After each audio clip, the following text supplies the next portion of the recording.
নমস্কাৰ মৰমৰ ছাত্ৰ ছাত্ৰীসকল সকলোকে আছামিজ ইম্পৰ্টেণ্ট চেনেললৈ স্বাগতম জনাইছোঁ।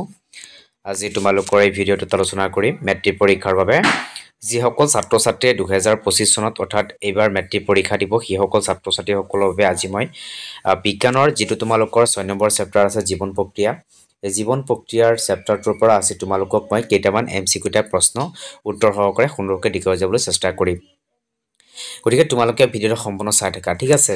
এতিয়া তোমালোকে চাই লোৱা যে জীৱন প্ৰক্ৰিয়া চেপ্টাৰটোৰ পৰা কিছুমান MCQ type multiple choice question MCQ type যিকেইটা প্ৰশ্ন তোমালোকক দেখুৱাই যাম, উত্তৰখিনি সুন্দৰকৈ দেখুৱাই যাম। তোমালোকে স্কিপ নকৰাকৈ চাই থাকিবা আৰু এইকেইটা যদি তোমালোকে শিকি যোৱা তাৰ পৰা কিন্তু তোমালোকৰ গোটেইকেইটা MCQ টাইপ প্ৰশ্ন কমন পৰিব মেট্ৰিক পৰীক্ষাত, চিয়ৰ আছে।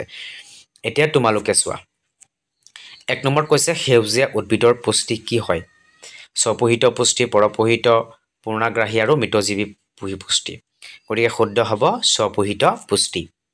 2 নম্বৰত কৈছে কেৱল গাখীৰত পোৱা এক শৰ্কৰাৰ নাম কি আছিলে?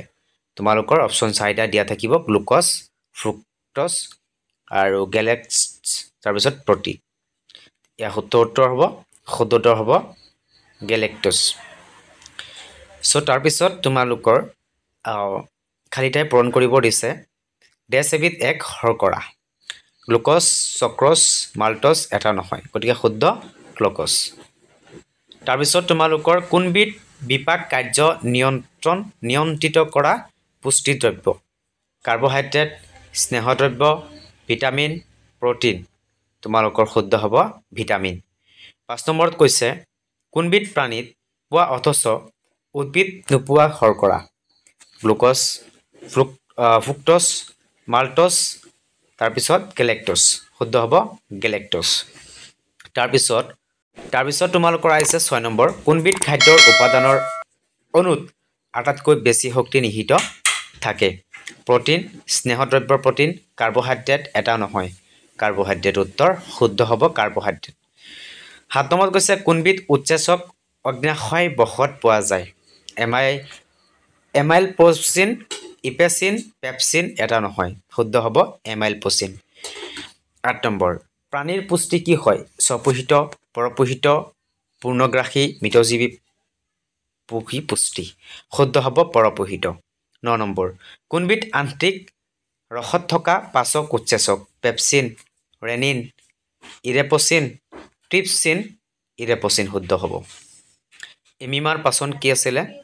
বহিঃকোষীয়, আন্তঃকোষীয়, অন্তৰ্কোষীয় এটা নহয়, শুদ্ধ হ'ব অন্তঃকোষীয়। 11 নম্বৰ কোনবিধ যৌগই আমাৰ দেহত এণ্টিবডি গঠন কৰে? প্ৰটিন, লিপিড, কাৰ্বহাইড্ৰেট এটা নহয়, প্ৰটিন। শুদ্ধ হ'ব প্ৰটিন। তাৰপিছত হৈছে কাৰ্বহাইড্ৰেট এবিধ কি হয়? দেহ গঠনকাৰী নে দেহ সংৰক্ষণ দ্ৰব্য নে শক্তি উৎপাদনকাৰী নে এটাও নহয়? শুদ্ধ হ'ব শক্তি উৎপাদনকাৰী। 13 নম্বৰত কৈছে ৰোমন্থক প্ৰাণীৰ পাকস্থলীত কেইটা কোঠালি থাকে? মানে কেইটা কোঠালি থাকে ৰোমন্থক প্ৰাণীৰ পাকস্থলীত? এটা নে 3টা নে 2টা নে 4টা? শুদ্ধ হ'ব 4টা। 14 নম্বৰ নীল সেউজ শেলাই আৰু ৰঙা শেলাইত পোৱা সকলো সংশ্লেষণকাৰী ৰঞ্জক পদাৰ্থবিধ কি হ'ব পাৰে? চ' ফাইকলিছ নে ফাইকবিলিন নে ফাইকমাইচিছ নে জেহোফিল? উত্তৰ হ'ব কাইকবিলিন। চ' ইয়াত কাইকবিলিন বুলিতো ক'তো পোৱা নাই। চ' আছে ফাইক লিখিছে, ইয়াত কাইক লিখিছে, চ' তোমালোকৰ এই কাইকও হ'ব। 15 কৈছে প্ৰাণীৰ শ্বসন প্ৰক্ৰিয়াৰ হাৰৰ তুলনাত উদ্ভিদৰ শ্বসন প্ৰক্ৰিয়া কি হ'ব পাৰে?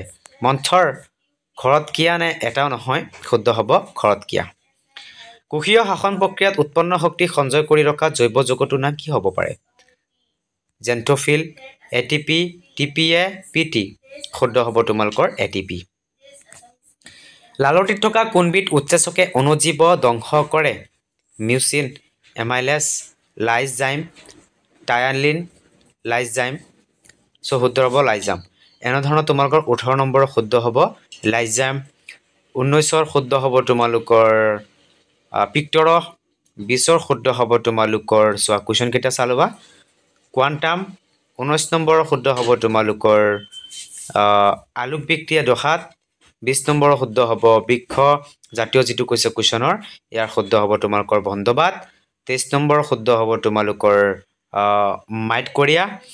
তাৰপিছত উদ্ভিদৰ চহক কেৱল কি বুলি কোৱা হয়? ইয়াৰ শুদ্ধ হ'ব দিন ৰাতি উভয় কালত ঘটে তাৰ পিছত তোমালোকৰ 25 নম্বৰৰ শুদ্ধ আনসাৰ হ'ব জাইলেম আৰু ফ্লোএম 26 নম্বৰ প্ৰশ্নৰ শেষৰ প্ৰশ্নটোৰ উত্তৰ হ'ব তোমালোকৰ পৰিবহন তন্ত্ৰ সো এনা ধৰণৰ তোমালোকৰ এইকেইটা হৈছে এমসিকিউটা প্ৰশ্ন এইকেইটা শিকি যাবা ইয়াৰ পৰা তোমালোকৰ গুটি কেইটা কমন পৰিব আজি এইখিনিতে সমাপ্ত কৰিলো ধন্যবাদ